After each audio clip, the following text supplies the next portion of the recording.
New blog আসলে তো সকালে ভালো আছো, আমিও খুব ভালো আছি। চোখ মুখের অবস্থা দেখতে পাচ্ছ কি হয়ে আছে, পুরো ডার্ক সার্কেল পড়ে গেছে। আর এইটা ডার্ক সার্কেল বলবো না কি বলবো বলে আমি জানি না, বরং ডার্ক একটা প্যাচেস পড়ে যায়। এটা ঘামের জন্য হয়, সবারই হয়। শুধু একটু খেয়াল করে, এটা একটু মুখটা ক্লিন করতে পারছে না। শুধু ক্লিন বলতে তোয়ালে বা রুমাল দিয়ে সবসময় মুছতে হয়। রান্না করো যাই করো, আমি মেয়েদের জন্য বলছি। আর এদিকে রান্নাবান্না তেমন কিছু করার চাপ নেই, কারণ বাড়ির থেকে খাবার নিয়ে এসেছিলাম।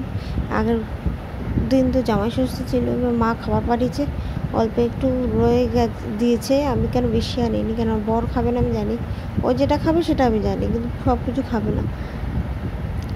এদিকে বিকালবেলার দিকে ভালোভাবে ফ্রেশ হয়ে শুয়েছি। আমার এদিকে সন্ধ্যে দেওয়া কমপ্লিট হয়ে গেছে, কিন্তু ব্যাপারটা হয়ে দাঁড়িয়েছে এই যে গরমে এত কিছু হচ্ছে কী যেভাবে কী সমাধান করবো তার নেই ঠিক। তার উপরে তো একটা বিরাট বড় প্রবলেমে আমরা রয়েছি, সেই প্রবলেমটা সলভও হচ্ছে না। অবশ্যই পার্সোনাল প্রবলেম তোমার সাথে শেয়ার করি নর্মালি, তাই শেয়ার করছি।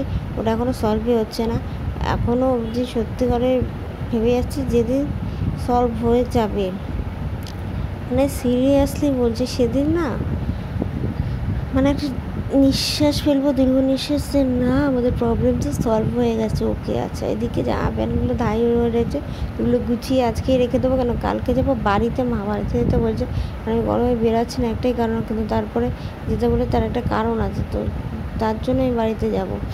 আর এদিকে পটল আলু ভাজা করছি, আমি কম তেলেই করছি, বেশি তেল দিচ্ছি না।